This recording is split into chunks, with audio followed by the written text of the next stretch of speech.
기도하겠습니다. 사랑과 은혜가 많으신 아버지 하나님, 주님의 은혜에 감사와 찬양을 드립니다. 아버지, 이 시간에도 우리와 함께하여 주시옵시고 우리가 진리를 알아가는데 부족함이 없도록 도와주시옵소서. 아버지, 우리가 늘 하나님께 예배를 하고 있사옵나이다. 주여, 정말 우리가 성경을 볼 때마다 이 성경에서 예수 그리스도를 아는 지식으로 충만한 데까지 이룰 수 있도록 도와주시옵소서. 그리고 율법을 볼 때마다 그 율법으로 말미암아 우리가 어떠한 죄를 지었는가를 깨달을 수 있도록 도와주시옵소서. 이 시대는 율법을 보고 죄를 깨닫지를 못하고 있사옵나이다. 그러나 주여, 우리에게 은혜를 주시고 지혜를 주셔서 우리가 정말 율법을 보고 죄인인지를 알고 예수 그리스도를 믿을 수 있게 역사하여 주시니 감사드리고 있사옵나이다. 아버지, 늘 함께하여 주시옵시고 우리 이 자리에 모인 성도들에게 주님의 은혜가 충만히 임할 수 있도록 역사하여 주시옵소서. 모든 말씀 예수 그리스도의 이름으로 기도했습니다. 아멘. 로마서 3장 20절을 보겠습니다. 제가 읽어드리겠습니다. 그러므로 율법의 행위로 그의 앞에 의롭다 하심을 얻을 육체가 없나니 율법으로는 죄를 깨달음이니라. 아멘. 죄를 깨닫기 바랍니다.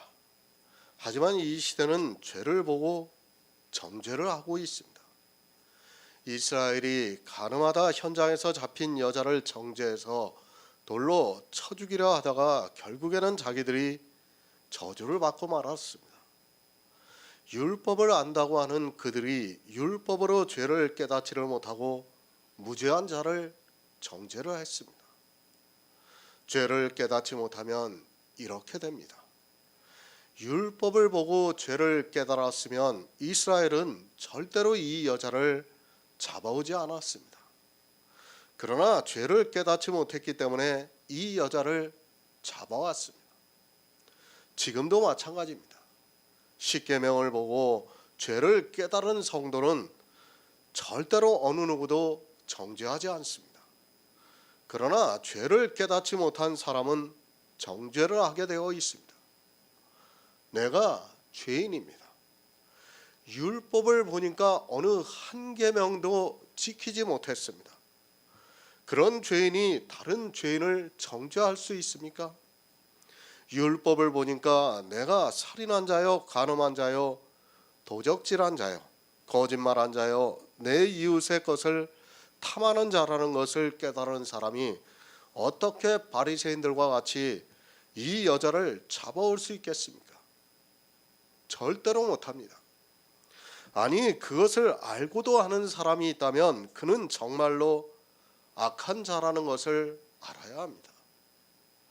십계명의 어느 한 계명도 지키지 못한 내가 어떻게 현장에서 간음하다 잡힌 여자를 정죄할 수 있습니까? 그러나 율법을 보고 죄를 깨닫지 못하고 있는 사람은 그렇게 하고 있습니다. 성도는 절대로 그렇게 하지 않습니다. 내가 더 영적으로 큰 죄를 범했던 죄인인데 그깟 육적인 죄를 보고 어떻게 정죄를 할 수 있습니까? 영의 생명이 더 소중하다는 것을 알고 있는 성도는 절대로 그러한 일을 하지 않습니다. 그러나 육으로 살아가고 있는 사람은 교회 안에서 지금도 바리새인과 같이 성경을 문자적으로 보고 자기들이 하고 있는 것을 하지 못하고 있는 사람들을 잡아서 정죄를 하고 있습니다. 에스겔 23장 11절을 보겠습니다. 구약 성경 1185쪽입니다. 에스겔 23장 11절입니다.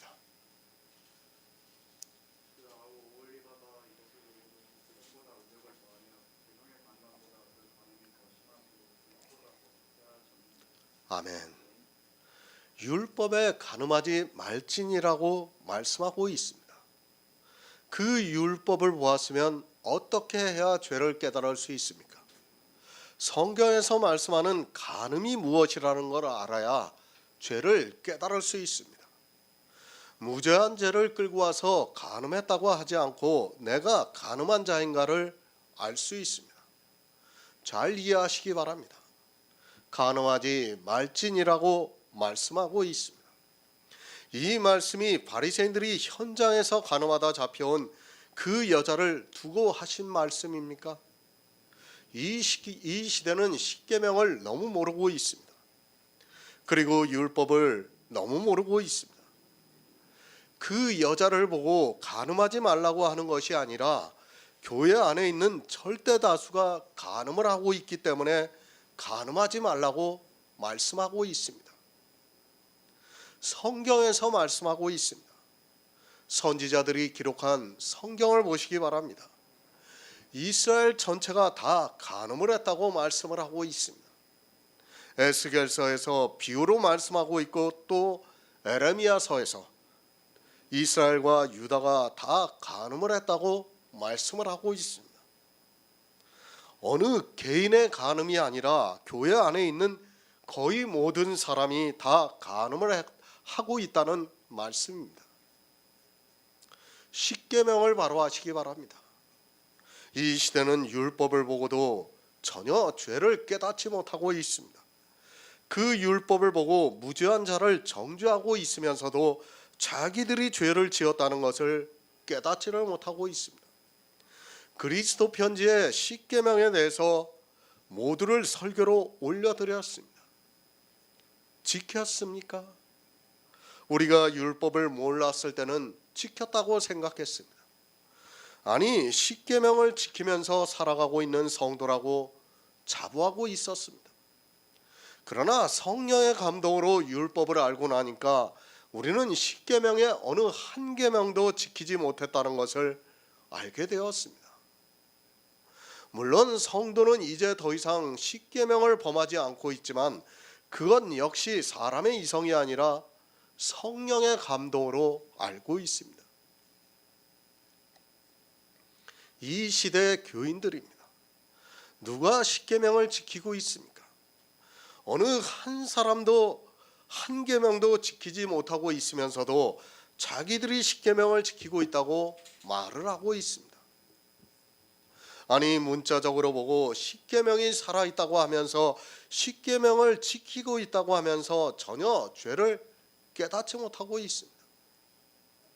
누가 간음을 했습니까? 바리새인들이 잡아온 여자가 간음을 했습니까? 바리새인들이 간음을 했습니까? 율법을 보고 그것을 깨달을 수 있는 지혜가 없다면 그는 에스겔 선지자가 말씀하고 있는 것과 같이 평생을 간음을 하다가 사망에 이른다는 것을 알고 있어야 합니다. 육적인 간음을 했습니다. 그것이 죄입니까? 이 세상 이성으로는 분명히 죄입니다. 죄가 아니라고 말씀하는 것이 아닙니다. 우리가 왜 예수 그리스도를 믿는지 알아야 합니다. 그런 세상의 이성을 따라 죄를 알기 위해서, 아니 초등학생도 아는 것을 가지고 간음이라고 하기 위해서 예수 그리스도를 믿고 있습니까? 성경은 영의 일입니다. 제가 죄를 마음 놓고 지라는 것이 아닙니다. 사람은 연약해서 어느 사람은 도저히 그 죄를 이길 수 있는 능력이 없다는 것을 알고 있어야 합니다. 죄를 질 수밖에, 아니 율법의 어느 한 계명도 지키지 못하기 때문에 예수 그리스도께서 이 세상에 오셔서 우리 죄인을 위해서 십자가를 지셨다는 것을 알고 있어야 합니다. 누구나 약한 부분이 있습니다. 정말 다른 사람은 모르지만 나는 알고 있어요. 아무리 고치려고 해도 안 돼요. 이거는 우리가 태생적으로 타고났기 때문에 아무리 고치려고 노력을 해도 안 된다는 것을 알고 있어야 합니다. 그리고 그것을 인정해야 됩니다. 이스라엘입니다. 성경은 그들 모두를 간음한 자라고 말씀하고 있습니다. 그럼 이 시대는 다를 것 같습니까? 이 시대 역시 모두가 간음한 자로 살아가고 있습니다. 아니, 간음뿐 아니라 십계명의 어느 한 계명도 지키지 못하고 있으면서도 이 세상 초등학문에 빠져 초등학생도 아는 그 문자를 가지고 자기들이 율법을 지키고 있다고 하면서 죄를 전혀 깨닫지를 못하고 있습니다. 성경을 바로 하시기 바랍니다. 하나님께서 이스라엘만 간음을 했다고 이 말씀을 하고 있습니까? 더구나 이스라엘 전체가 다 간음을 했다고 말씀을 하고 있습니다. 이것이 이해가 되고 있습니까? 그런데도 이런 말씀을 보면서도 마치 이스라엘 전체가 바리새인들이 잡아온 그 여자와 같이 간음을 한 것으로 생각하고 있습니다. 절대 아닙니다. 이스라엘은 율법을 정말 잘 지켰다는 것을 알고 있어야 합니다. 그들은 문자 그대로의 율법을 잘 지키는 것이 하나님을 잘 믿는 것이라고 생각했기 때문에 그렇게 살았고, 그것이 도리어 간음이 되고 있다는 것을 전혀 모르고 있었습니다. 이 시대 역시 자기들이 문자 그대로 지키고 있는 그것이 간음을 하는 행위라는 것을 모르고 있습니다. 야고보서 4장 4절을 보겠습니다. 신약성경 374쪽입니다. 야고보서 4장 4절입니다.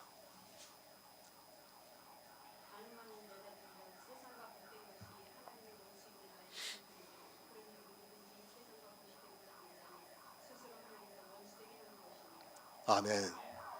야고보서입니다. 누구에게 보내는 서신입니까? 흩어져 있는 12지파에게 문안한다고 시작을 하고 있습니다.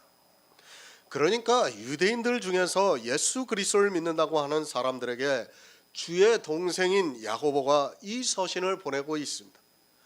왜 이 서신을 보내게 되었는가 하면 사도행전 15장에서 사도 바울이 와서 율법에 대해서 말씀을 하고 나서 율법을 지키면 안 된다는 것으로 보내고 있습니다. 구약의 이스라엘입니다. 이사야가 간음을 한다고 말씀을 하고 있습니다. 에레미야가 간음을 한다고 말씀을 하고 있습니다. 에스겔서도 간음을 한다고 말씀을 하고 있습니다. 호세아서에서도 간음을 한다고 말씀을 하고 있습니다. 거의 모든 선지자들이 이스라엘 전체가 간음을 하고 있다고 말씀을 하고 있습니다. 그러나 이런 말씀을 보고도 자기들이 간음을 했다는 것을 깨닫지를 못하고 있습니다. 조상 대대로 율법을 지켜왔습니다. 그런 행위가 간음을 하고 있다고 말씀을 하고 있습니다. 그러나 십계명에 간음하지 말라는 율법을 보고도 자기들이 어떻게 간음을 하고 있는지를 몰랐습니다. 아니, 선지자들이 간음을 한다고 하면 간음을 하지 않은 자기들을 모욕하는 것으로 생각했습니다. 야고보서입니다. 행함이 있는 믿음을 말씀하고 있습니다. 그 행함이 있는 믿음이 율법을 버리는 행함이라고 말씀을 하고 있습니다. 그 말씀을 하고 나서 율법을 버리지 않고 있는 흩어져 있는 유대인들에게 야고보가 간음하는 여자들이라고 말씀을 하고 있습니다. 실제 여자가 아닙니다. 교회 안에서 구원을 받지 못한 사람을 비유적으로 여자라고 말씀하고 있습니다. 그러니까 율법을 계속해서 지키고 있는 그 사람들에게 간음하는 여자들이라고 말씀을 하고 있습니다. 자기가 율법을 지키고 있으면서도 그것이 간음하는 것인 줄을 모르고 있다면 그는 율법을 보고는 있지만 죄를 깨닫지 못하고 있는 사람입니다. 율법을 보았습니까? 나 외에 다른 신을 섬기지 말라는 말씀을 보았습니까? 그럼 이 시대 거의 모두가 나 외에 다른 신을 섬기고 있다는 것을 알아야 합니다. 어떻게 다른 신을 섬기고 있는가를 아는 것이 지혜입니다. 그러나 다른 신을 섬기고 있으면서도 도무지 깨닫지를 못하고 있습니다. 우상을 숭배하지 말라는 율법이 있습니까? 그 우상이 부처입니까? 그리고 어느 신상을 말하는 것입니까? 물론 전혀 아니라고는 할 수 없습니다. 그러나 우상이 교회 안에 들어와 있습니다. 어느 누군가가 지키는 율법의 의가 우상이 되어서 사람들이 그것을 보고 자기도 그렇게 하고 싶어 합니다. 로마서 1장에서 이미 우상에 대해서는 말씀을 드렸습니다. 율법입니다. 그것을 보고 지키려고 하지 마시기 바랍니다. 율법을 왜 우리에게 주셨는가 하면 우리는 성경에 기록이 되어 있는 613가지 중에 어느 한 율법도 지키지 못하는 죄인이라는 것을 알게 해 주시기 위해서 율법을 주셨습니다. 그러나 이 시대는 율법을 보고도 죄를 깨닫기보다는 이스라엘과 같이 율법을 지킴으로 해서 의를 가지려고 하고 있습니다. 율법으로는 죄를 깨달음입니다. 그러나 사람들은 성경에서 율법을 보면 정신이 혼미해지고 있습니다. 그 율법을 자기들이 지키겠다고 모두가 언약을 하고 있습니다. 자기 생명을 걸고 언약을 하고 있습니다. 이스라엘은 자기들이 언약한 그 율법으로 탐심을 부리다가 흠없는 율법의 의를 가지려고 하다가 죄를 깨닫지를 못했습니다. 야고보가 이 시대 교회 안에 있는 율법을 지키고 있는 사람들에게 간음하는 여자들이라고 똑같이 말씀을 하고 있습니다. 누가 간음하는 여자입니까? 정욕으로 쓰고 있는 사람이 간음하는 여자라고 말씀하고 있습니다. 땅에 있는 지체가 하고 있는 모든 행위가 다 정욕입니다. 정욕이라고 하니까 나쁜 것으로 생각하지 마시기 바랍니다. 흩어져 있는 유대인들이 율법을 지키고 있습니다. 그들에게 있어 정욕이 무엇입니까? 율법을 잘 지키고자 하는 것이 정욕이라는 말씀입니다. 하나님과 원수입니다. 야고보가 이렇게까지 말씀을 하고 있는데도 율법으로 죄를 깨닫기보다는 정욕으로 쓰려고 그 율법을 지키는 일을 하고 있습니다. 예수님께서 율법을 지키고 있는 이스라엘들에게 마귀의 자식들이라고 말씀을 하고 있지만 성경을 보고도 깨닫지를 못하고 있습니다. 그들이 왜 마귀의 자식이 되었는가 하면 하나님을 믿는다고 하면서 율법을 지키는 간음을 했기 때문입니다. 율법입니다. 하나님께서는 우리에게 지키라고 하시지 않았습니다.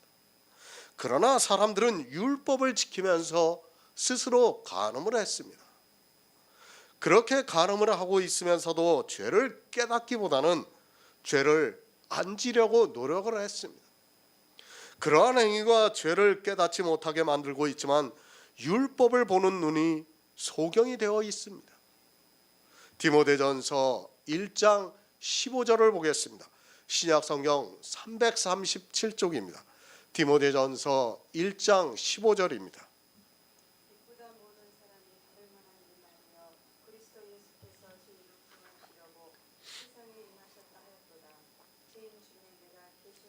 아멘. 사도 바울입니다. 그는 자기 말대로 흠없는 율법의 의를 가지고 있었던 사람입니다. 그런데 고백을 하고 있습니다. 예수님께서 죄인을 구원하러 오셨다고 하면서 내가 죄인 중에 괴수라고 말씀을 하고 있습니다. 사도 바울이 우리보다 더 많은 죄를 지어서 죄인 중에 괴수입니까? 그는 분명히 흠없는 율법의 의를 가졌습니다. 사람의 이성으로 그렇다는 말씀입니다. 그러나 그것이 회방자요 핍박자요 포행자였다고 말씀을 하고 있습니다. 자기는 분명히 사람의 이성에 따라서는 흠없는 율법의 의를 가지고 있었지만 그것이 도리어 회방을 했고 핍박을 했고 포행을 했다고 말씀을 하고 있으면서 자기가 죄인 중에 괴수라고 말씀을 하고 있습니다. 알지 못했습니다. 자기가 흠없는 율법의 의를 가졌습니다. 그러나 그것이 회방을 했고 핍박을 했고 포행을 했는데 그때는 자기가 복음을 알지 못했다고 하면서 이제 복음을 알고 나니까 자기가 죄인 중에 괴수라고 말씀을 하고 있습니다. 사도 바울이 우리보다 죄를 더 많이 지어서 죄인 중에 괴수라고 합니까? 그것이 아닙니다. 인생은 누구나 똑같습니다. 누가 더 죄를 많이 지었느냐 아니면 더 누가 의롭느냐 하는 것은 아무 의미가 없다는 것을 알고 있어야 합니다. 시편에서 보니까 저울에 달아보니까 입김보다 더 경하다고 말씀하고 있습니다. 왜 사도 바울이 죄인 중에 괴수라고 하냐면 율법 613가지를 보니까 사도 바울도 다 지키지 못했습니다. 하나도 못 지켰어요. 우리 역시 마찬가지라는 걸 알아야 됩니다. 우리도 율법 613가지를 보니까 하나도 못 지킨 겁니다. 그러니까 사도 바울이 내가 죄인 중에 괴수라고 말씀하는 거지, 그냥 감성적으로 내가 죄인 중에 괴수라고 하는 것이 아니라는 것을 알고 있어야 합니다.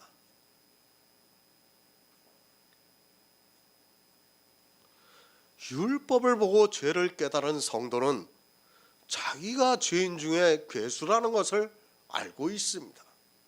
그러나 율법을 보고 죄를 깨닫지 못하는 사람은 어떻게 생각하는가 하면 그래도 세상에 사는 사람보다 의롭게 살려고 자기가 노력했다고 말을 하고 있습니다.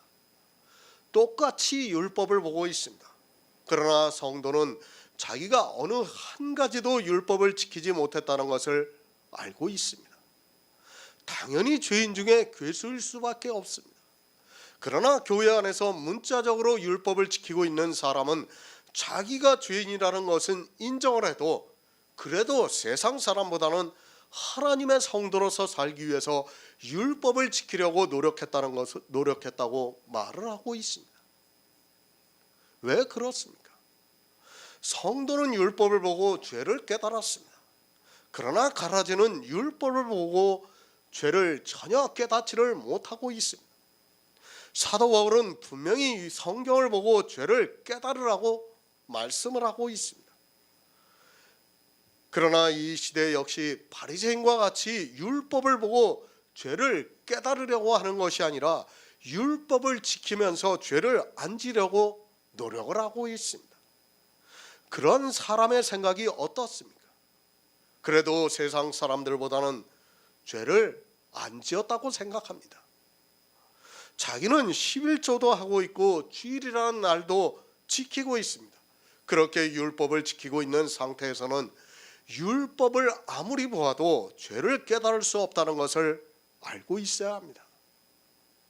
성경을 보면 뭐합니까? 사도 바울이 왜 자기 자신을 죄인 중에 괴수라고 했는지를 모르고 있다면 아무 의미가 없습니다.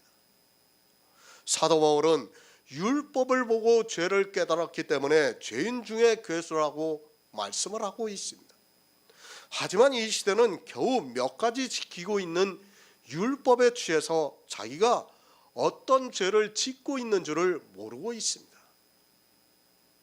죄인입니다. 율법을 잘 보시기 바랍니다. 아니, 율법을 보고 내가 어느 한 가지도 지킨 것이 없다는 것을 깨달아야 합니다. 성경에 기록되어 있는 613가지 율법 중에 어느 한 가지도 지킨 것이 없다는 것이 깨달아질 때 사도 바울이 말씀한 것과 같이 율법을 보고 죄를 깨달을 수 있습니다. 그러나 안 됩니다. 왜 죄를 깨달을 수 없는가 하면 율법을 지키고 있는 상태에서는 죄를 깨달을 수 없습니다. 내가 살인을 하지 않았습니다. 그런데 그가 어떻게 자기가 살인을 했다는 것을 깨달을 수 있습니까? 내가 간음을 하지 않았습니다. 그런데 그가 어떻게 자기가 간음했다는 것을 깨달을 수 있겠습니까? 내가 우상 숭배를 하지 않았습니다.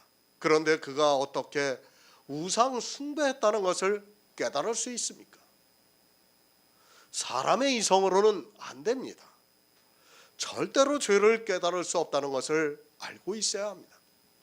그가 평생을 율법을 보고 성경을 연구를 해도 죄를 깨닫지를 못하고 있습니다. 율법을 지키고 있는 그가 살인한 자라는 것을 성경에서 말씀하고 있지만 율법을 지킴으로 해서 죄를 깨닫지를 못하고 있습니다.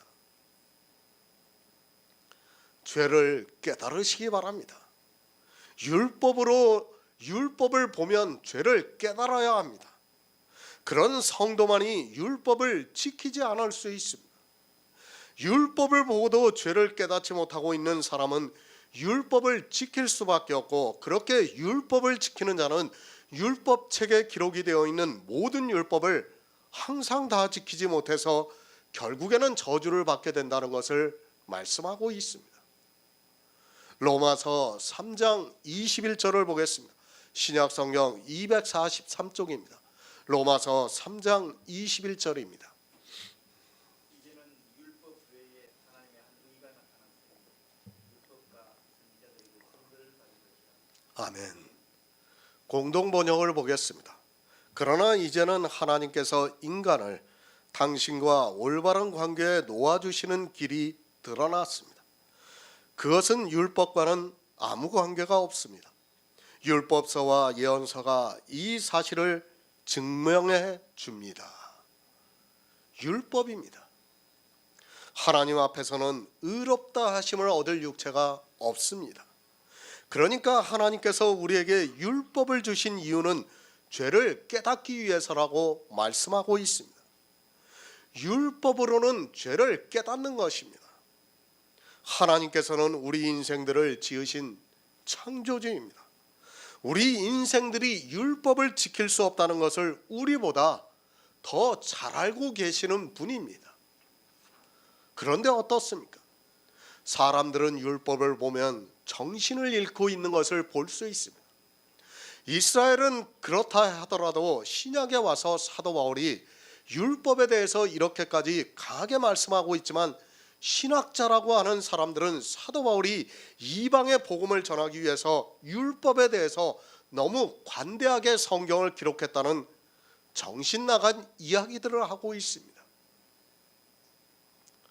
사도 바울이 성경을 기록했습니까? 이 시대 신학자라고 하는 사람들의 사상이 어떠한가를 쉽게 알 수 있습니다. 성경을 누가 기록했는가를 모르고 있습니다. 물론 사도 바울이 기록했습니다. 그러나 사도 바울도 그렇고 성경을 기록한 모든 선지자들이 하나님의 감동을 받아 기록했다는 것을 부정해서는 안 됩니다. 사도 바울입니다. 그는 쉽게 말을 해서 필사를 한 자에 불과하다는 것을 알고 있어야 합니다. 누가 불러주는데 그 곁에서 글로 쓴 사람에 불과하다는 것을 알고 있어야 합니다. 그런데도 신학자라고 하는 사람들이 마치 사도 바울이 성경을 기록한 것과 같이 이야기를 하고 있습니다. 만약에 사도 바울이 인간의 생각이 들어가서 성경을 기록했다면 우리는 불쌍한 자가 되고 만다는 것을 알고 있어야 합니다. 하나님께서 모세를 통해서 율법을 반포하셨습니다. 그리고 십계명은 하나님께서 친히 쓰셔 주셨습니다. 그렇다 해도 율법을 지키라고 하지 않았다는 것을 알고 있어야 합니다. 저주를 받게 하는 율법을 하나님께서 지키라고 하셨다면 우리는 하나님을 믿어보아야 아무 소용이 없다는 것을 알고 있어야 합니다. 율법입니다. 그것으로는 의롭다함을 얻을 육체가 없습니다. 이것이 성경에서 말씀하는 기초가 되는 말씀입니다. 그리고 율법을 지키는 순간 반드시 의롭다함이 따라오게 된다는 것을 알고 있어야 합니다. 의롭다함을 얻을 육체가 없는 그 율법을 하나님께서 우리 인생들에게 지키라고 하셨습니까? 그것이 아닙니다. 사도 바울이 그래서 율법으로는 죄를 깨달음이라고 말씀을 하고 있습니다. 율법으로는 의롭다함을 얻을 육체가 없기 때문에 하나님께서 율법을 반포하신 이유는 죄를 깨닫게 하기 위해서라는 말씀입니다. 그런데도 율법을 보고 죄를 깨닫지를 않고 있습니다. 죄를 깨닫기보다는 죄를 안 지려고 노력하면서 그것을 열심히 지키고 있습니다. 율법을 바로 알아야 합니다. 왜 성경에서 율법을 바로 알아야 하는가 하면 율법은 생명과 저주가 함께 있기 때문입니다. 율법을 다 지키면 그 의로 말미암아 살 수 있습니다. 그러나 성경에 기록이 되어 있는 모든 율법을 항상 다 지키지 못하면 반드시 저주를 받는다고 말씀하고 있습니다. 율법 지키지 마시기 바랍니다. 하나님께서 우리 이방인들에게 율법을 지키라고 하신 적이 없습니다. 성경에 그런 말씀이 없습니다.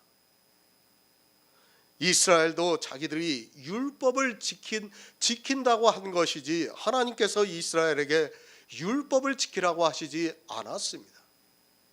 사람들이 성경을 보면 이상하게 어린아이가 되고 있습니다. 부모입니다. 아이가 이제 학교에 들어갔습니다.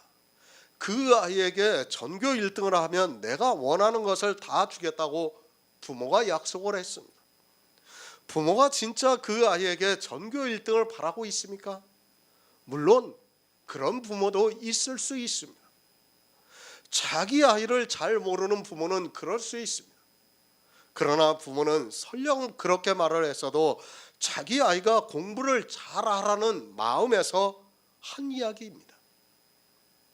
능력이 안 됩니다. 그가 전교 1등을 하려고 하면 어떻게 되겠습니까? 아마도 전교 1등을 하기 위해서 잠을 안 자고 공부를 하다가는 도리어 건강을 해칠 것이 분명합니다. 부모가 바라는 마음이 있습니다. 그렇다고 해서 그것을 아들이 꼭 해야 한다는 것은 절대로 아닙니다. 사람은 그렇게 요구할 수 있어도 하나님께서는 우리를 지으신 창조주라는 것을 바로 알고 있어야 합니다. 우리는 안 됩니다. 성경이 안 된다고 하면 안 됩니다. 그런데도 굳이 율법을 지키면서 저주를 자청하고 있는지 도무지 이해가 안 됩니다. 아니, 사단에게 미혹이 되어서 자기가 몇 가지 지키고 있는 율법의 도취가 되어 저주를 받는 줄도 모르고 그 일을 하고 있는 것을 볼 수 있습니다. 율법으로는 의롭다 하심을 얻을 육체가 없습니다. 그러면 우리 인생은 모두가 사망에 이르러야 합니다. 하나님께서는 우리 인생들을 지으시고 보기에 참 좋았더라고 말씀을 하고 있습니다. 하나님께서 지으신 그 피조물이 모두 사망에 이르는 것을 보시고 하나님께서는 우리를 구원하시기 위해서 만세전부터 예수 그리스도를 예정하셨다고 말씀을 하고 있습니다. 왜 예수 그리스도께서 오셨습니까? 그것을 사도 바울이 말씀하고 있습니다. 율법으로는 의롭다 하심을 얻을 육체가 없기 때문에 예수 그리스도께서 이 세상에 오셨다는 말씀입니다.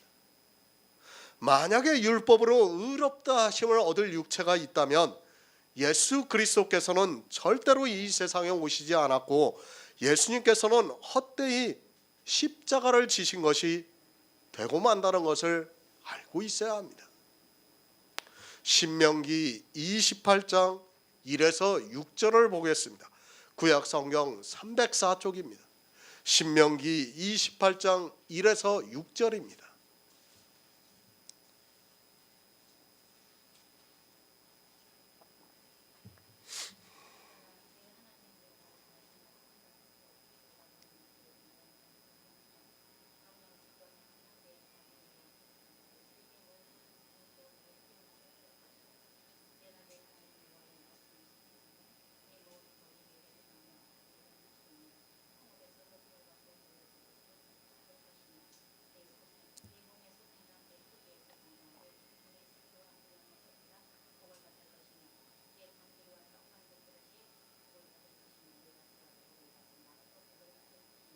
아멘.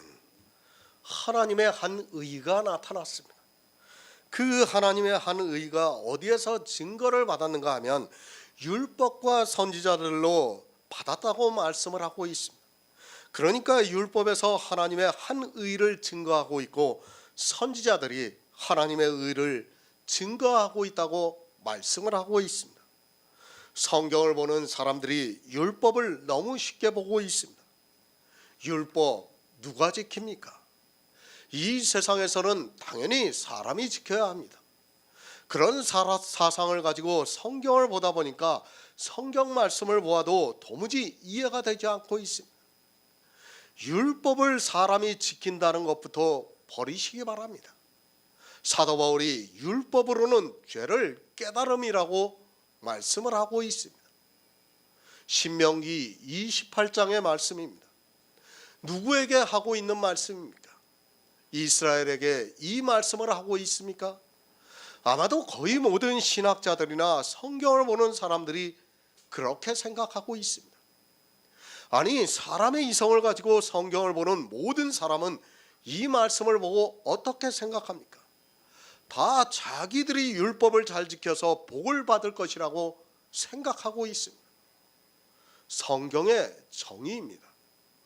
율법으로는 의롭다 하심을 얻을 육체가 없습니다.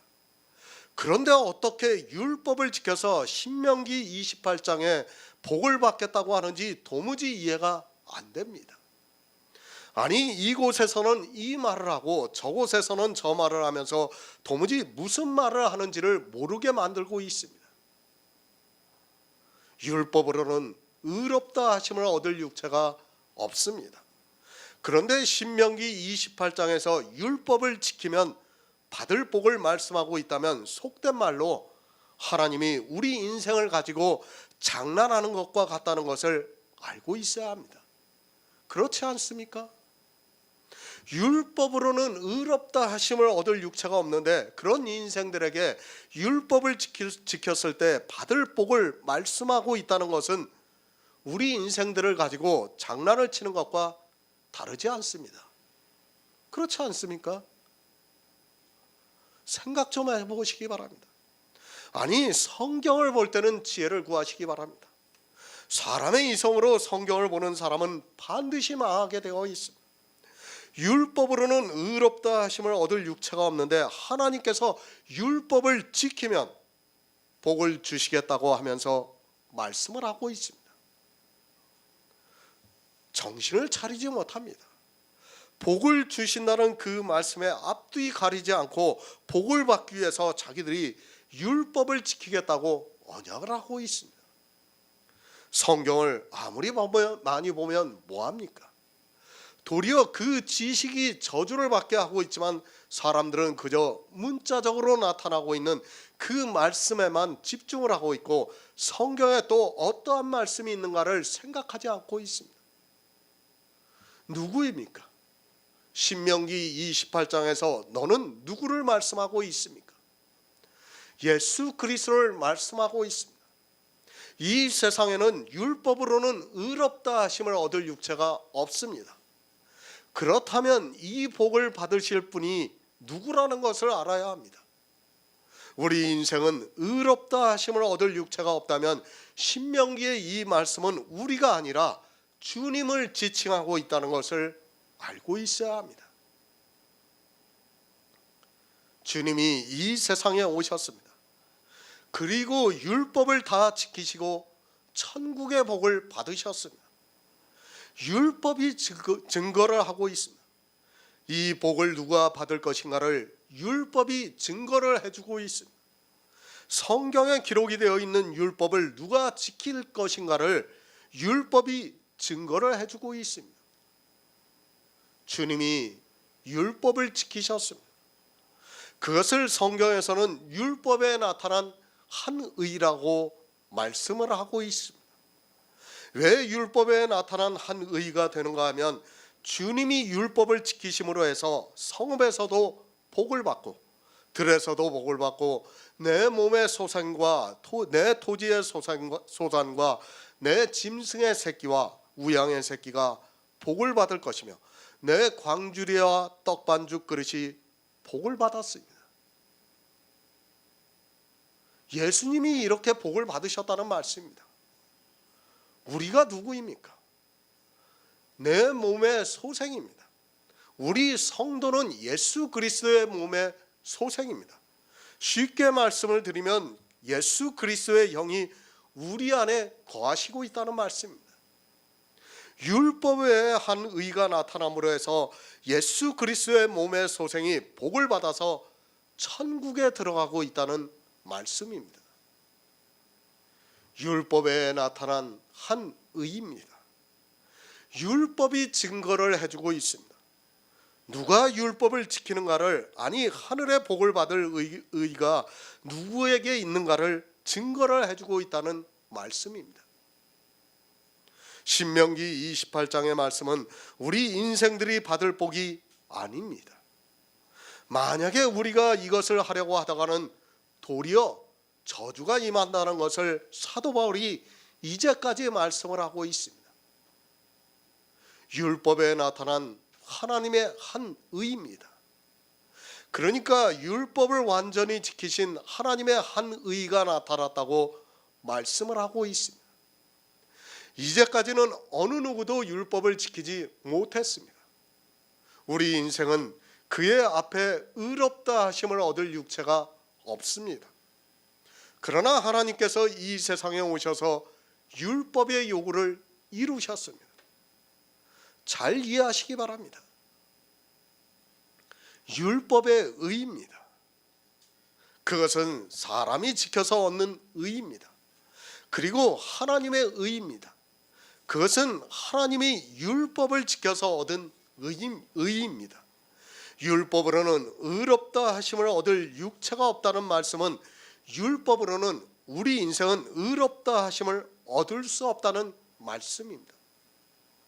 그러나 하나님께서 오셔서 율법을 지킴으로 해서 하나님의 한 의가 나타났다는 말씀입니다. 율법의 의입니다. 그것은 사람이 지키는 의입니다. 그것으로는 의롭다 하심을 얻을 육체가 없다고 말씀을 하고 있습니다. 그러나 이제 하나님의 한 의가 나타났습니다. 그것을 어디에서 증거하고 있는가 하면 율법에서 하나님이 오셔서 율법을 지켜서 복을 받는다는 것을 증거를 해주고 있다는 말씀입니다. 스가랴 3장 3에서 4절을 보겠습니다. 구약성경 1315쪽입니다. 스가랴 3장 3에서 4절을 보겠습니다.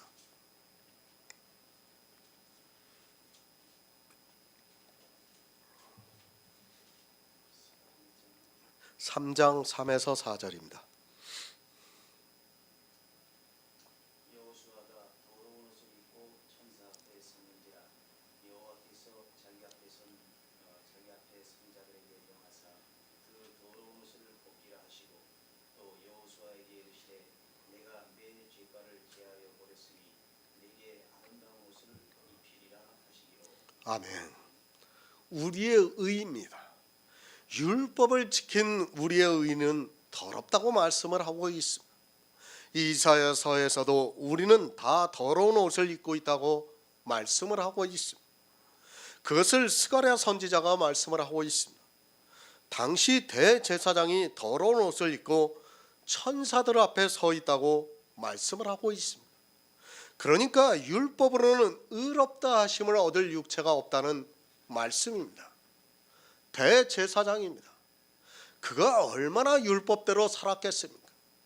그러나 스가랴 선지자를 통해서 더러운 옷을 입고 있다고 말씀을 하고 있습니다. 율법으로는 의롭다 하심을 받을 수 없다는 것을 더러운 옷을 입고 있다고 말씀을 하고 있습니다. 이 세상 모든 사람은 다 이 여호수아와 같이 더러운 옷을 입고 있습니다. 생각해 보시기 바랍니다. 이스라엘의 대제사장입니다. 그가 더러운 옷을 입고 있다면 우리는 말할 필요도 없다는 것을 여러분이 알고 있어야 합니다. 대제사장은 정말 날 때부터 특별하게 관리를 하는 사람이에요. 그런 사람이 하나님 앞에 섰는데 더러운 옷을 입고 있습니다. 우리는 정말 여호수아에 비교하면 정말 게임이 안 된다는 것을 여러분이 알고 있어야 합니다. 율법을 지키고 있습니까? 착각에서 벗어나시기 바랍니다. 우리 인생은 어느 누구도 의롭다 하심을 받을 수 없습니다. 의롭다 하심을 받지 못하면 어떻게 됩니까? 저주를 받아야 한다는 말씀입니다. 그러나 스가랴 선지자를 통해서 율법에 나타난 하나님의 한 의를 말씀하고 있습니다.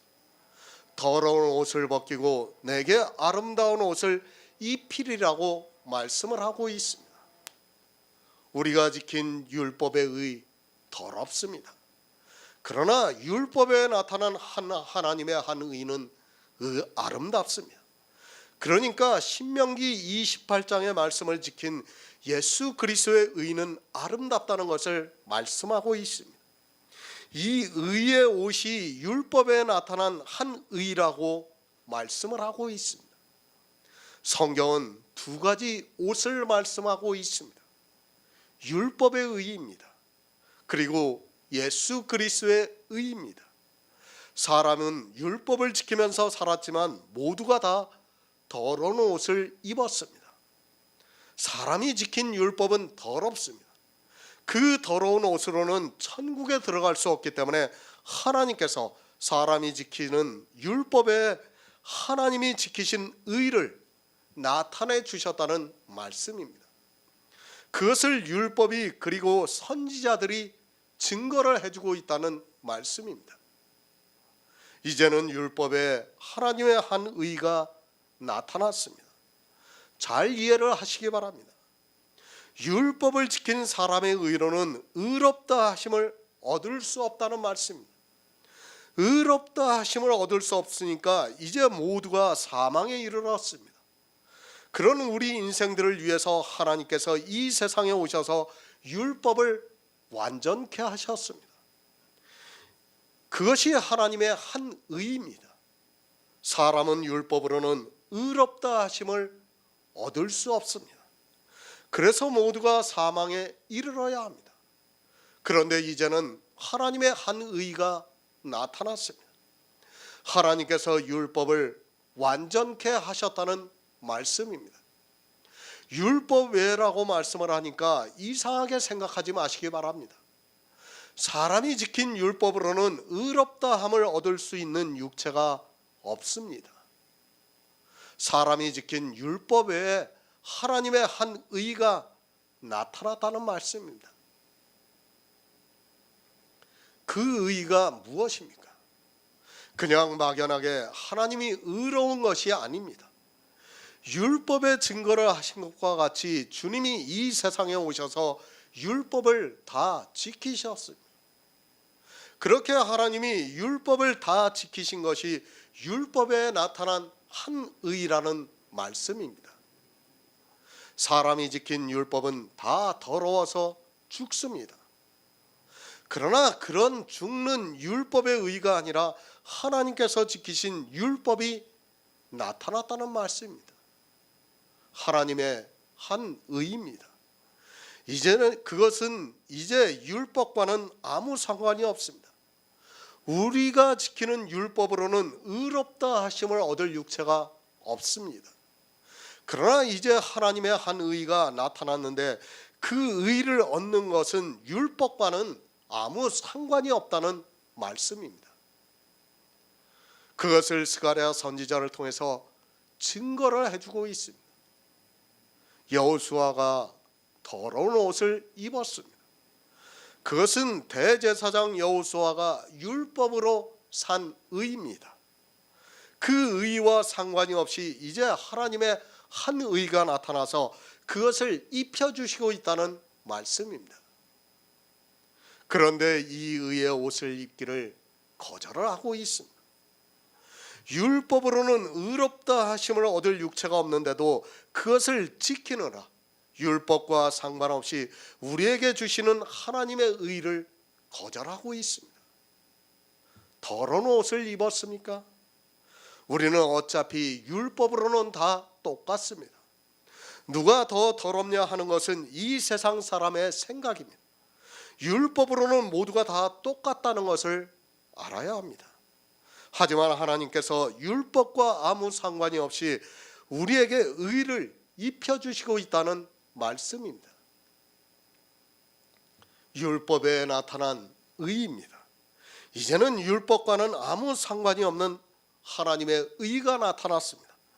그러니까 율법으로는 의롭다 하심을 얻을 육체가 없는데 율법과는 상관이 없는 하나님의 의가 나타남으로 해서 우리에게 입혀주시고 있다는 말씀입니다. 더러운 옷을 입고 있는 대제사장의 율법에 의해 더러운 옷을 벗기고 하나님의 의를 입혀주시고 있다는 말씀입니다. 율법으로는 의롭다 하심을 얻을 육체가 없습니다. 그러면 우리는 다 저주를 받아 사망에 이르러야 합니다. 그런데 율법과 상관이 없는 하나님의 한 의가 나타났다는 말씀입니다. 우리가 율법을 지키지 못했을지라도 하나님의 의를 입혀주심으로 해서 우리가 의롭다 하심을 얻을 수 있다는 말씀입니다.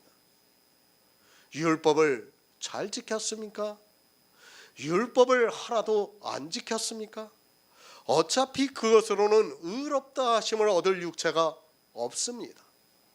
그러나 이제는 하나님의 한 의가 나타나서 율법을 잘 지켰느냐 아니면 하나도 못 지켰느냐를 따지지 않고 우리에게 하나님의 의를 주시겠다는 말씀입니다.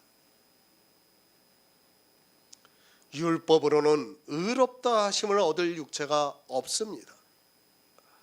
성경은 분명히 정의를 내려주고 있습니다. 그러나 율법과 상관이 없는 하나님의 한 의가 나타나서 우리에게 의롭다 하심을 주고 있다는 말씀입니다. 모든 성경이 그것을 가르쳐주고 있습니다. 하지만 사람들은 율법을 지키고 있습니다. 자기들이 지키고 있는 그 율법으로 의롭다 하심을 받을 수 없다고 말씀하고 있는데도 율법을 지키고 있습니다. 성도로서 지킨다고 하지 마시기 바랍니다. 성경은 율법을 지키는 순간 의롭다 하심이 따라온다는 것을 말씀하고 있습니다. 율법과 상관이 없이 하나님의 의를 받으려고 하면 반드시 율법을 버려야 한다는 것을 말씀하고 있습니다. 그래서 사도 바울이 앞에서 율법 아래에 있는 자는 모든 입을 막고 하나님의 심판을 받는다고 말씀하고 있습니다. 마태복음 22장 10에서 13절을 보겠습니다. 신약성경 37쪽입니다. 마태복음 22장 10에서 13절입니다.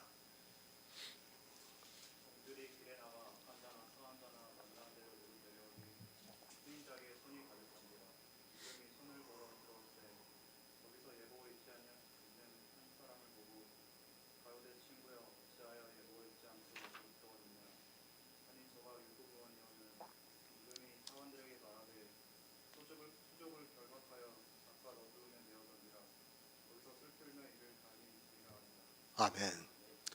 혼인잔치의 비유입니다. 그러니까 교회 안에 들어와 있는 사람들을 비유로 말씀하고 있습니다. 처음에는 이스라엘을 청했습니다. 그러나 그들은 다 자기들의 일을 핑계를 대면서 혼인잔치에 오지 않았습니다. 하나님께서는 이스라엘 선민으로 택하셨지만 그들은 예수 그리스도를 믿지 않았습니다. 그래서 다시 부르고 있습니다. 악한 자나 선한 자나 만나는 대로 다 데려오라고 말씀을 하고 있습니다. 교회 안에는 이렇게 사람의 이성을 따라 악한 자도 있고 선한 자도 있습니다. 율법의 의는 각 사람에 따라 다르다는 말씀입니다. 아니, 이 율법의 의로는 천국에 들어갈 수 없어서 하나님께서 예복을 준비하시고 모든 사람에게 예복을 나눠주셨습니다. 가득합니다. 그런데 한 사람이 예복을 입지 않았습니다. 늘 우리는 비유의 말씀을 볼 때는 정말 다시 생각하면서 보아야 합니다. 주님께서 비유로 말씀하시면서 한 사람이라고 말씀했습니다. 그러나 이 한 사람은 교회 안에 있는 많은 사람 중에 한 사람이 아니라 교회 안에 있는 거의 모든 사람을 대표하는 한 사람이라는 것을 알고 있어야 합니다. 예복을 입지 않았습니다. 교회 안에 있는 모든 사람을 대표하는 한 사람입니다. 하나님께서는 악한 자나 선한 자나 다 혼인잔치에 청해서 율법에 나타난 한 의로 입혀주시고 있습니다. 그러나 한 사람이 예복을 입지 않고 있습니다. 그러니까 율법에 나타난 하나님의 한 의를 믿지 않고 있다는 말씀입니다. 한 사람입니다. 어느 한 사람이 아닙니다. 교회 안에 있는 절대 다수가 안 입고 있다는 것을 알고 있어야 합니다. 지금 이 시대를 보시기 바랍니다. 누가 예복을 입고 있습니까? 율법에 나타난 하나님의 한 의를 입고 있는 사람이 몇이나 됩니까? 교회 안에 있는 거의 모든 사람이 다 율법의 의로 옷을 입고 있는 것을 볼 수 있습니다. 율법에 나타난 하나님의 한 의입니다. 그것을 주님께서는 비유로 예복으로 말씀을 하고 있습니다. 그러나 교회 안에 있는 대부분의 사람이 이 예복을 입지 않고 있습니다. 이 시대에 율법을 지키지 않고 있는 사람이 어디 있습니까? 율법을 지키고 있는 사람은 율법에 나타난 한 의를 입지 않고 있는 사람입니다. 율법을 지키고 있습니까? 그는 율법에 나타난 하나님의 한 의를 믿지 않고 있는 사람입니다. 단 한 가지라도 율법을 지키고 있다면 하나님의 한 의를 거절하고 있습니다. 성경은 분명히 율법이라고 말씀을 하고 있습니다. 그러니까 율법과 상관이 없이 하나님의 한 의가 나타났다는 말씀입니다. 성경입니다. 이 의에 대해서 말씀하고 있습니다. 그러나 사람들은 다 율법주의에 빠져 있습니다. 율법에 나타난 한 의로 예복을 입으라고 말씀하고 있지만 교회 안에 있는 거의 모든 사람은 이 한 사람이 되어서 예복을 입지 않고 있습니다. 율법을 지키고 있으면서 하나님의 한 의를 믿는다고 하지 마시기 바랍니다. 분명히 율법 외라고 말씀하고 있습니다. 율법을 지키고 있습니까? 그런 율법에 나타난 하나님의 한 의를 모르고 있는 사람입니다. 그런 사람은 예복을 입지 않은 한 사람이며 그는 주님이 오실 때 바깥 어두운 곳에 쫓겨나 슬피 울며 이를 갈미 있으리라고 말씀을 하고 있습니다. 하지만 안타깝게도 교회 안에 있는 사람들이 이 의를 받아들이지를 않고 있습니다. 아니, 인정을 하지 않고 있습니다. 자기들이 지키고 있는 의롭다 하심을 받을 수 없는 율법의 의는 인정을 하면서도 율법에 나타난 하나님의 한 의는 인정을 하지 않고 있습니다. 심지어는 자기들이 지키고 있는 율법의 의가 없으면 의롭다 함을 받을 수 없다고 말을 하고 있습니다. 천국에 들어가지 못한다는 말은 결국에는 의롭다함을 얻지 못한다는 말과 같습니다. 율법이 아닙니다. 아니, 지켜서는 안 됩니다. 그것으로는 의롭다 하심을 얻을 육체가 없다고 말씀하고 있습니다. 의롭다 하심을 얻을 수 없는 우리를 의롭다 하시고 구원해 주시기 위해서 하나님의 한 의를 나타내 주셨습니다. 그것을 율법에서 그리고 선지자들이 증거를 해 주시고 있다는 말씀입니다. 그러나 역시 이 시대의 교회도 이 한 사람과 같이 그 의를 받기를 거절하고 있습니다. 구원입니다. 반드시 율법에 나타난 한 의가 있어야 합니다. 그 의가 아니고는 어느 누구도 의롭다 하심을 얻을 수 없고 그렇게 되면 구원을 받을 수 없다는 말씀입니다.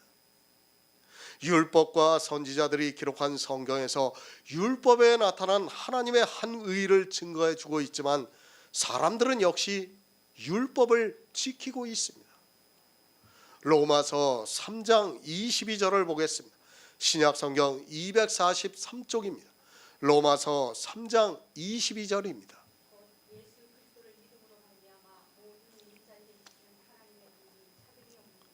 아멘. 새 번역을 보겠습니다. 그런데 하나님의 의는 예수 그리스도를 믿는 믿음을 통해서 오는 것인데 모든 믿는 사람에게 미칩니다. 거기에는 아무 차별이 없습니다. 하나님의 의입니다. 차별이 없다고 말씀하고 있습니다. 혼인잔치 비유에서도 악한 자나 선한 자나 차별이 없이 혼인잔치에 처함을 받았습니다. 그리고 모두에게 예복을 주셨습니다. 그러니까 교회 안에 들어와 있는 모든 사람에게 하나님의 의를 주시고 있다는 말씀입니다. 차별이 없습니다. 율법은 분명히 차별이 있습니다. 그러나 하나님의 의는 모든 믿는 자에게 차별이 없다고 말씀을 하고 있습니다. 주님께서 이 세상에 오셔서 누구를 만나 주셨는가를 보면 알 수 있습니다. 내가 의인을 부르러 온 것이 아니요 죄인을 불러 회개케 하기 위해서 오셨다고 말씀을 하고 있습니다. 하나님의 의입니다. 그것은 율법과 아무 상관이 없이 주어지고 있습니다. 주님이 왜 죄인을 불러 회개케 하기 위해 오셨는가 하면 의인은, 그러니까 율법을 지키는 사람은 절대로 이 하나님의 의를 받아들일 수 없고 믿지도 못한다는 것을 알고 있어야 합니다. 사실 누가 받겠습니까? 죄인이 이 의를 받겠습니까? 의인이 이 의를 받겠습니까? 더구나 죄인과 의인이 아무 차별이 없다고 말씀을 하고 있습니다. 교회 안에서 11조를 내고 있습니다. 그리고 주의를 지키고 있습니다. 그런 사람에게 하나님의 의가 받아들여지겠습니까? 모든 믿는 사람에게 차별이 없는 이 의를 받아들일 수 있겠습니까? 절대로 안 됩니다. 나는 11조도 하고 주일도 지켰습니다. 그리고 그런데 11조도 하지 않고 주일도 안 지키는 저 사람과 동일하게 구원을 받는다고 해보시기 바랍니다. 아마도 상당히 기분 나빠할 것이 분명합니다. 자기는 평생을 하나님을 위해서 살았는데 구원이 그렇게 산 자기와 율법을 전혀 지키지 않고 그저 믿음만 있다고 하는 사람과 차별이 없이 주어진다고 해보시기 바랍니다.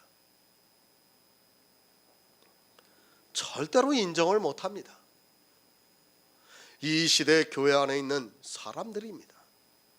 그들이 어떠한 생각을 가지고 있습니까? 달란트의 비유나 문화의 비유를 오해를 해서 자기들이 이 세상에서 더 많이 한 일을 가지고 가면 주님께서 착하고 충성된 종이라고 해주실 것이라고 생각하고 있습니다. 거의 모든 사람입니다. 그들이 어떻게 하고 있습니까? 남들보다 더 착하고 충성된 종이라는 말을 듣고 싶어서 물불을 가리지 않고 있습니다. 왜 그러한 생각으로 가득 차 있는가 하면 영의 일을 모르기 때문입니다. 영의 일을 모르고 육의 생각에 사로잡혀 있기 때문에 예수 그리스도를 믿음으로 말미암아 모든 믿는 자에게 미치는 하나님의 의가 차별이 없다는 것을 믿을 수 없습니다.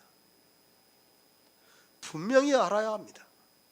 영의 일을 모르면 여러분이 믿고 싶어도 믿을 수 없는 것이 예수 그리스도라는 것을 알고 있어야 합니다.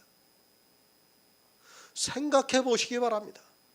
율법을 잘 지키고 산 바리새인들을 마귀의 자식이라고 말씀을 하고 가늠하다 현장에서 잡혀온 여자를 구원해 주시고 강도짓을 하다가 사형을 선고를 받고 죽어가는 사람을 구원해 주시고 있습니다. 이해가 안 됩니다. 우리나라로 하면 친일파와 같은 사개오는 구원을 하고 자기 나라를 생각하면서 그리고 하나님을 잘 믿는다고 하는 바리새인은 저주를 받고 있습니다. 사람의 이성으로는 도무지 이해가 안 되는 일입니다. 그러나 하나님의 의를 알면 너무도 당연한 결과입니다. 이 하나님의 의는 영의 일이기 때문에 사람들이 받아들일 수 없습니다. 성경은 영의 일입니다. 육의 생각으로는 수백 번 성경을 보아도 안 됩니다. 아니, 성경을 달달 외울 정도가 되어도 안 됩니다. 바리새인이 정의롭고 예수님이 불의하게 보이는 것이 사람의 이성이라는 것을 알아야 합니다. 그렇지 않습니까? 누가 이해할 수 있겠습니까? 그러나 신기하게도 교회 안에 있는 사람들은 이것도 이해를 하고 저것도 이해를 하고 있습니다. 출애굽기 12장 49절을 보겠습니다. 구약성경 101쪽입니다.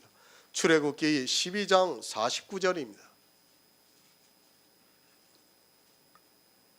원주민에게나 너희 중에 무리한 이방인에게나 이 법이 동일한다 하셨으므로. 아멘. 차별이 없습니다. 곧 예수 그리스도를 믿음으로 말미암아 모든 믿는 자에게 미치는 하나님의 의인이 차별이 없다고 말씀을 하고 있습니다. 하나님께서는 어느 누구에게도 차별을 두시지 않고 있습니다. 그러나 종교가 되어 있는 교회는 여러 가지로 차별을 하고 있습니다. 모든 믿는 사람에게 미치는 하나님의 의입니다. 이스라엘이 애굽에서 나와서 처음으로 유월절을 지키고 있습니다. 유월절을 먹는 것에 대해서 규례로 말씀을 하고 있습니다. 이 시대는 율법을 너무 모르고 있습니다. 절기에 대해서도 모르고 있고 그저 유월절이 무엇이라는 것 정도만 알고 있습니다. 이스라엘에게 왜 유월절을 먹으라고 하셨는가를 정확하게 이해하고 있는 사람이 거의 없습니다. 이스라엘이 되는 절기입니다. 그러니까 이 시대로 말을 하면 성도가 되는 절기라고 해야 맞습니다. 성도가 되려면 반드시 유월절을 먹어야 합니다. 유월절을 먹지 않고 성도가 될 수 있는 방법은 없습니다. 하나님께서는 절기를 통해서 영의 일들을 다 가르쳐주고 있지만 이 시대는 너무 모르고 있습니다. 유월절이 무엇입니까? 쉽게 말씀을 드리면 예수 그리스도를 먹는 절기라고 해야 맞습니다. 이 시대로 말씀을 드리면 성경에서 예수 그리스도의 복음의 말씀을 듣는 예배라고 해야 맞습니다. 이 절기에는 누룩이 있어서는 안 되고 예수 그리스도를 상징하는 어린 양과 무교병과 쓴나물을 지팡이를 짚고 급히 먹으라고 말씀을 하고 있습니다. 전제 조건이 있습니다. 이것을 먹을 때는 반드시 이방인이라도 할례를 받은 후에 먹으라고 말씀을 하고 있습니다. 할례가 무엇이라는 것을 모르는 사람도 또 많이 있습니다. 신명기에서 할례는 마음에 하라고 말씀을 하고 있습니다. 그러니까 반드시 믿음으로 먹으라고 말씀을 하고 있습니다. 유월절이 무엇입니까? 모든 믿는 자에게 미치는 하나님의 의가 얻어지는 절기라고 보아야 합니다. 이 절기를 반드시 먹어야 오순절에 성령이 오십니다. 그것을 사도 바울이 갈라디아에서 너희가 성령을 받은 것이 율법의 행위로냐 듣고 믿음으로서냐고 말씀을 하고 있습니다. 어떻게 믿습니까? 복음을 듣고 믿을 수 있다고 말씀을 하고 있습니다. 성경 말씀을 문자적으로 듣는 것은 복음과는 아무 상관이 없습니다. 정말 바로 알아야 하는 것은 성경에서 복음을 듣지 못하면 믿고 싶어도 믿을 수 없다는 것을 알고 있어야 합니다. 기독교인들이 성경 말씀들을 많이 주고받아요. 문자로도 주고받고 SNS에서도 성경 말씀들을 아주 잘 올려요. 그것이 복음입니까? 복음이 아닙니다. 성경 말씀을 복음이라고 생각하는 사람은 너무도 어리석은 사람입니다. 그러면서 그런 말씀들을 주고받으면서 자기들이 마치 복음 안에 있는 것 같이 착각을 하고 있습니다. 그것은 절대로 복음이 아니라는 것을 알고 있어야 합니다. 성경 말씀 안에 있는 뜻을 모르면 그것은 이 세상 초등학문에 불과하다는 것을 여러분이 바로 알고 있어야 합니다. 로마서를 말씀하고 있습니다. 그 시작이 무엇입니까? 복음에 대해서 말씀하고 있습니다. 믿는다고 하니까 그저 교회 나가서 예배를 드리고 기도를 하고 찬송을 부르고 헌금을 하는 것으로 자기가 믿는 것으로 오해하지 마시기 바랍니다. 그것은 믿는 것이 아니라 종교 생활을 하고 있는 것입니다. 종교 생활과 믿음을 모르고 교회 안에 다수의 사람이 포승으로 묶인 채 끌려가고 있습니다. 예수 그리스도를 믿음으로 모든 믿는 자에게 차별이 없습니다. 그것을 구약에서 유월절을 먹는 것과 마찬가지입니다. 그래서 하나님께서 이 유월절을 먹을 때는 이방인이라도 할례를 받으면 먹을 수 있다고 말씀을 하고 있습니다. 그러니까 이방인이라도 믿으면 예수 그리스도를 믿을 수 있고 모든 믿는 자에게 미치는 하나님의 의는 차별이 없다고 말씀을 하고 있습니다. 그런데 어떻습니까? 유월절을 안 먹고 있습니다. 이스라엘이 광야에 나오기 전에 먹은 것이 유월절입니다. 광야는 교회입니다. 다른 절기들은 광야에 나와서 지켰지만 이 유월절만은 애굽에서 지켰다는 것을 알고 있어야 합니다. 왜 애굽에서 지켰는가 하면 예수 그리스도를 믿어야 광야에 나와서 교회 안에서 신앙생활을 하다가 젖과 꿀이 흐르는 가나안에 들어갈 수 있기 때문입니다. 정말 중요합니다. 하지만 이 시대는 유월절이 무엇인지도 모르고 있고 유월절을 먹으려고도 하지 않고 있습니다. 사실은 이 유월절을 먹는 사람만이 교회에 나올 수 있다는 것을 알고 있어야 합니다. 그 교회는 이스라엘 백성이라는 것을 나타내고 있습니다. 이 법은 동일합니다. 차별이 없다는 말씀입니다. 예수 그리스도를 믿는 유월절을 먹는 것은 누구라도 먹을 수 있습니다. 다만 그가 할례를 받아야 한다는 조건이 있습니다. 마찬가지입니다. 이 시대에 아무리 진리가 전해진다고 해도 그가 믿지 않으면 아무 소용이 없습니다. 믿지 않는 사람에게 진리는 솔직히 개에게 그리고 돼지에게 주는 것과 마찬가지라는 것을 알고 있어야 합니다. 할례를 받았습니까? 그리고 유월절을 먹었습니까? 그것을 사도 바울이 로마서에서는 예수 그리스도를 믿음으로 말미암아 모든 믿는 자에게 미치는 하나님의 의인이 차별이 없다고 말씀을 하고 있습니다. 이 유월절을 먹지 않는 사람에게는 성령이 오실 수 없다는 것을 갈라디아에서 말씀하고 있습니다. 주일에 예배를 드리는 것 아무것도 아닙니다. 그런 예배를 평생을 드려도 그가 구원을 받을 수 없다는 것을 알고 있어야 합니다. 반드시 유월절을 먹어야 한다는 것을 알고 있어야 합니다. 유월절을 먹는 것은 이제 이스라엘 백성으로 살아가기 위한 단계이고 그렇게 유월절을 먹는 성도들에게 50일이 지나면 성령이 오신다는 것을 성경이 가르쳐주고 있습니다. 유월절입니다. 이스라엘은 정월 14일부터 7일 동안 지켰습니다. 그런 날짜는 중요하지 않습니다. 7일이 아니라 7년이라도 지켜야 하는 것이 바로 유월절이라는 것을 알고 있어야 합니다.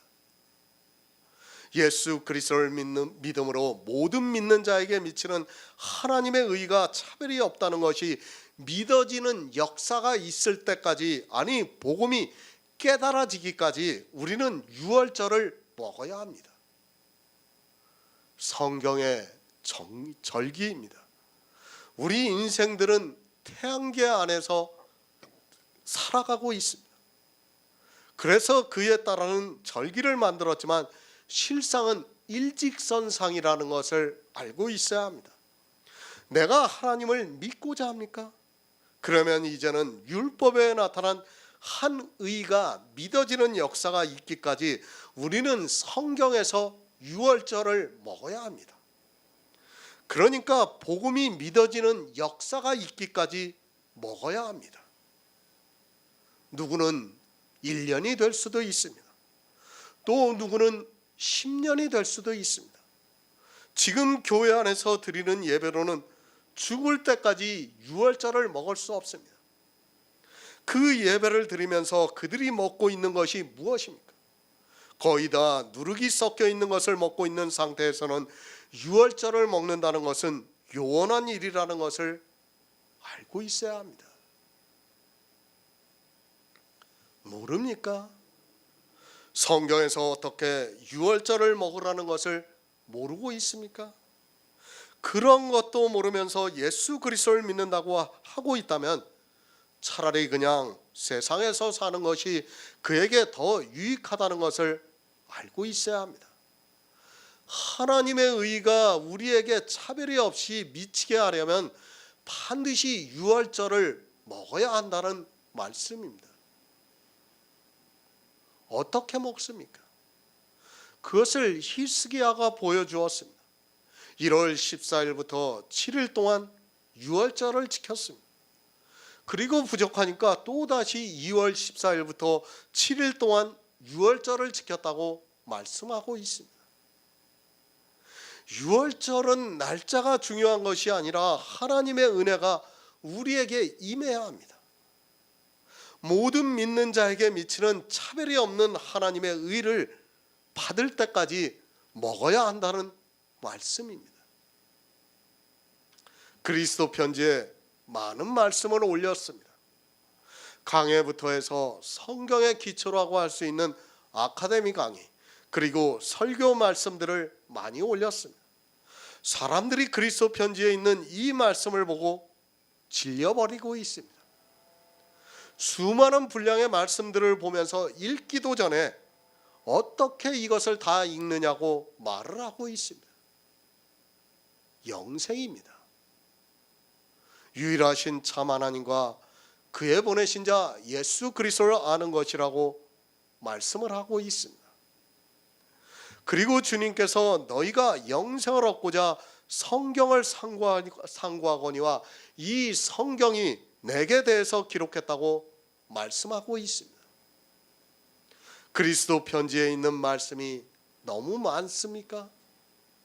차라리 세상에서 사시기 바랍니다. 늘 말씀드리지만 정말 우리는 영생을 위해서 살아야 합니다. 그 정도도 버거워하면서 무슨 유월절을 먹겠다고 하는지 도무지 이해가 안 됩니다. 제가 쓴 설교는 아주 기초라는 것을 알고 있어야 합니다. 그 정도는 아무것도 아닙니다. 우리 성도는 평생을 살면서 이렇게 유월절을 먹으면서 살아가야 한다는 것을 잊어서는 안 됩니다. 구원을 받았습니까? 성경을 많이 알고 있습니까? 그렇다고 해서 다름질을 멈추지 마시기 바랍니다. 영생이 무엇이라는 것을 아는 성도는 설령 내가 영생을 얻을 정도로 유월절을 먹었다 해도 늘 깨어서 성경에서 어린 양과 무교봉과 쓴나물을 먹어야 합니다. 지금은 변했습니다. 그리고 사람들에게 편리만을 제공하고 있습니다. 생각해 보시기 바랍니다. 사도 바울이 복음을 전할 때 얼마나 장시간을 전했으면 유도고라라는 청년이 2층루에서 떨어져 죽었겠습니까? 그때는 정말 하루 종일 예수 그리스도에 대한 말씀만 전했다는 것을 알아야 합니다. 얼마나 지루했으면 떨어져 죽었겠습니까? 지금같이 막 찬양이락도 하고 막 통성 기도락도 했으면 아마 유도고가 안 떨어져 죽었을 겁니다. 그렇지 않습니까? 계속 하루 종일 말씀만 전하다 보니까 너무도 졸리니까 이 청년이 졸려서 떨어져 죽은 겁니다. 찬송가를 부르고 있습니까? 그리고 기도를 하고 있습니까? 수많은 예배 순서가 있습니까? 그럴 시간이 여러분에게는 없습니다. 이 바쁜 세상을 살면서 그런 것을 하면서 어떻게 유월절을 먹어야 하는지 도무지 이해가 안 됩니다. 그리스도 편지에 있는 말씀을 다 보고도 돌아서는 사람들을 보면 정말 안타깝기만 합니다. 모든 믿는 자에게입니다. 하나님의 의는 차별이 없이 주어지고 있습니다. 그러나 믿는다는 것은 안다는 것이 전제 조건이 된다는 것을 알고 있어야 합니다. 모르면서 믿는다는 것은 있을 수 없습니다. 지금과 같은 예배를 드리면서 안다는 것은 불가능하다는 것을 알고 있어야 합니다. 더구나 누룩을 잔뜩 섞어서 듣고 있는 그 설교를 들으면서 믿는다는 것은 불가능하다는 것을 알고 있어야 합니다. 속지 마시기 바랍니다. 믿는 것 같이 보일지는 몰라도 그것은 믿는 것이 아닙니다. 예수 그리스도를 믿는다고 하는 사람들이 예수 그리스도의 십자가도 모르면서 어떻게 믿는다고 할 수 있습니까? 예수 그리스도를 믿음으로 말미암아 모든 믿는 자에게 미치는 하나님의 의는 차별이 없지만 믿으려면 성경에서 예수 그리스도를 알아야 합니다. 사도 바울이 말씀하고 있습니다. 율법 아래 있는 자들에게 말씀하고 있습니다. 교회 안에서 율법을 하나라도 지키고 있는 사람은 예수 그리스도를 믿는 사람이 아니라는 것을 말씀하고 있습니다. 그것을 꼭 어린아이와 같이 집어서 말을 해야 합니까? 국어를 모르니까 성경을 보면서도 예수 그리스도를 믿으려면 율법의 행위를 버려야 한다는 것을 모르고 있습니다. 히브리서 13장 8절을 보겠습니다. 신약성경 369쪽입니다. 히브리서 13장 8절입니다.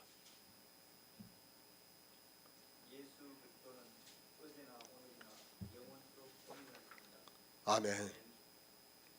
오직 믿음입니다.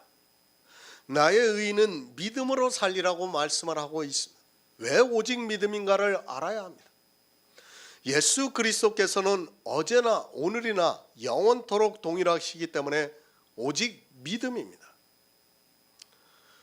초대교회에 있는 성도들이 예수 그리스도를 믿을 때와 지금 이 시대를 살아가고 있는 우리가 예수 그리스도를 믿을 때가 다르다면 우리는 믿어보아야 아무 소용이 없습니다. 사도 바울입니다. 그리고 이 시대를 살아가고 있는 우리입니다. 만약에 예수 그리스도가 사도 바울에게와 나에게 다르다면 아무 의미가 없다는 것을 알고 있어야 합니다. 사도 바울도 예수 그리스도를 믿음으로 하나님의 의가 그에게 미쳤고 나 역시도 예수 그리스도를 믿음으로 하나님의 의가 미쳐서 구원을 받았다는 말씀입니다. 성경은 차별을 말씀하고 있지 않습니다. 그것은 오직 예수 그리스도를 믿음으로 우리에게 미치는 하나님의 의가 그렇다는 말씀입니다. 이스라엘이 할례를 받고 유월절을 먹고 하나님의 백성이 된 것과 내가 마음의 할례를 행하고 복음을 듣고 믿는 것이나 예수 그리스도는 동일하다는 것을 말씀하고 있습니다. 우리의 행위는 다릅니다. 사도 바울의 행위와 내 행위는 다릅니다. 그러나 예수 그리스도는 동일하시다는 말씀입니다. 예수 그리스도를 믿음으로 말미암아 모든 믿는 자에게 미치는 하나님의 의는 차별이 없습니다. 왜 차별이 없는가 하면 그것은 주님께서 하신 일이기 때문입니다. 사도 바울도 주님이 하신 일을 믿었습니다. 나 역시도 주님이 이 세상에 오셔서 하신 일을 믿습니다. 이것이 복음에서 나타나는 하나님의 의라는 말씀입니다. 사도 바울이 한 일이 복음에서 나타나는 한 의가 아니라 내가 하는 일이 복음에서 나타난 의가 아니라 주님께서 이 세상에 오셔서 이루신 구속의 일이 복음에서 나타나는 의가 되기 때문에 차별이 없다고 말씀을 하고 있습니다. 왜 오직 예수입니까? 아브라함도 믿음으로 구원을 받았습니다. 그리고 모든 선지자들도 믿음으로 구원을 받았습니다. 이 시대를 살아가고 있는 우리 역시 믿음으로 구원을 받았습니다. 그래서 예수 그리스도는 어제나 오늘이나 영원토록 동일하시다고 말씀을 하고 있습니다. 하나님의 의가 주님을 통해서 나타나는데 그 의를 주시는 것이 영원토록 동일하다고 말씀하고 있습니다. 차별이 있으면 안 됩니다. 만약에 조금이라도 차별이 있다면 우리는 예수 그리스도를 믿어보아야 아무 소용이 없다는 것을 알고 있어야 합니다. 예수 그리스도는 어제나 오늘이나 영원토록 동일하게 모든 믿는 자에게 구원을 받을 수 있는 의를 주시기 때문에 우리가 믿고 있습니다. 예수 그리스도입니다.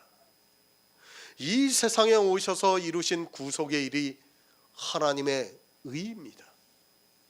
이 하나님의 의가 있어서 우리 가난한 자가 율법을 지키지 못한 자가 율법을 지킨 것과 같이 부요하게 되었다는 말씀입니다. 하나님의 의는 이 세상 모든 사람을 부요하게 할 수 있도록 동일하게 역사를 하고 있습니다. 이것이 영의 일이기 때문에 가능하다는 것을 깨달아야 합니다. 왜 못 믿습니까? 물론 성령이 오시지 않아 진리로 인도함을 받지 못하고 있기 때문입니다. 그러나 문제는 이 성경을 사람의 지식으로 보려고 하다가 다 망하는 길로 가고 있다는 것을 알아야 합니다. 성경을 성경으로 보려고 하는 것이 아니라 자기들의 지식을 가지고 보고 있습니다. 그러다 보니까 영의 일에 있어서 다 막히고 있는 것을 볼 수 있습니다. 하나님의 의입니다. 모든 사람에게 동일하게 미치고 있습니다. 이것이 육체에 미치는 것이 아니라 영에 미치고 있습니다. 하나님의 의가 차별이 없이 미친다고 하니까 이해를 하지 못하고 있습니다. 왜 이해를 하지 못하는가 하면 육의 사람을 보고 있기 때문입니다. 영입니다. 내 안에 탄생이 되어 있는 영입니다. 내가 믿음으로 내 안에 하나님의 의를 가진 영이 탄생이 됩니다. 예수 그리스도를 믿음으로 하나님의 의가 내 육체에 미치는 것이 아니라 믿는 순간 그리스도의 영이 내 안에 탄생이 되고 그 영이 하나님의 의를 가진 영이라는 말씀입니다. 거지 나사로도 이 영이 탄생이 되었습니다. 또한 믿음의 조상이라고 하는 아브라함도 이 영이 탄생이 되었습니다. 사도 바울 역시 예수 그리스도를 믿음으로 하나님의 의가 미쳐서 이 영이 탄생이 되었습니다. 이 시대를 살아가고 있는 우리 역시 예수 그리스도를 믿음으로 이 영이 탄생이 되었습니다. 예수 그리스도는 어제나 오늘이나 영원토록 이렇게 믿는 자에게 차별이 없이 동일하게 그 영을 탄생시키고 있습니다. 영의 일입니다. 성경은 우리 안에 탄생이 되는 영에 대해서 말씀을 하고 있습니다. 그것을 의롭다 함으로 말씀을 하고 있고 또 성화로 말씀하고 있고 거듭남으로 말씀하고 있고 믿음으로 말씀하고 있고 성령이 오시는 것으로 말씀을 하고 있습니다. 이 모든 말씀들이 내 안에 그리스도의 영이 탄생이 되는 것을 말씀하고 있습니다. 고린도전서 3장 16절을 보겠습니다. 신약성경 266쪽입니다. 고린도전서 3장 16절입니다.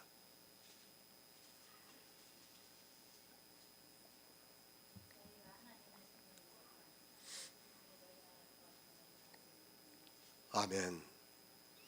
하나님의 의입니다. 예수 그리스도를 믿음으로 말미암아 모든 사람에게 미치는 하나님의 의이며 이 의는 차별이 없고 동일하다고 말씀하고 있습니다. 이 하나님의 의가 무엇인가 하면 우리 안에 성령이 거하심으로 성전이 지어져 가는 것이라고 말씀을 하고 있습니다. 육체가 아닙니다. 이 의가 우리 육체에 미치는 것이 절대로 아닙니다. 사람들이 성경을 이해하지 못하는 이유가 바로 이 문제입니다.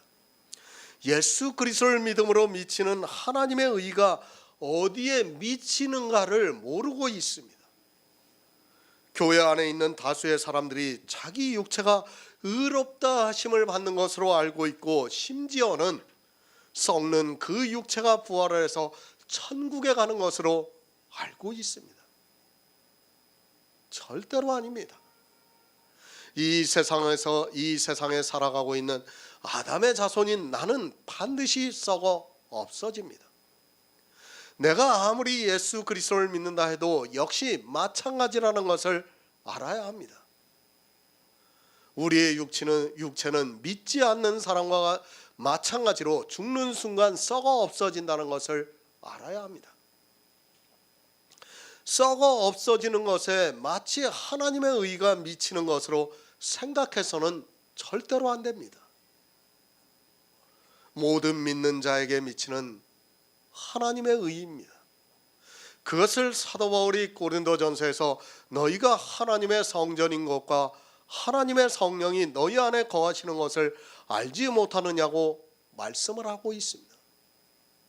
우리 안에 성령이 오심으로 성전이 지어져 가고 있고 그리스도의 영이 탄생이 되고 있다는 말씀입니다. 모든 믿는 자에게 그 영이 탄생이 되고 있고 그 영에 하나님의 의가 있다는 말씀입니다. 구원을 바로 하시기 바랍니다. 아담의 자손인 우리 육체는 절대로 구원을 받을 수 없습니다. 그런데도 이 시대는 신학에서의 기초 교리가 신체 구원에 대해서 말을 하고 있습니다. 성경은 신체 구원에 대해서 말씀하고 있는 것이 아니라 우리 육체는 죄를 지었기 때문에 사단에게 내어 주어서 썩어 없어진다는 것을 말씀하고 있습니다. 하나님의 의입니다. 그것이 내 신체에 미치는 것이 아닙니다. 내가 믿음으로 해서 내 안에 그리스도의 영이 탄생이 된다는 말씀입니다. 그 그리스도의 영이 하나님의 의가 있는 영이라는 말씀입니다.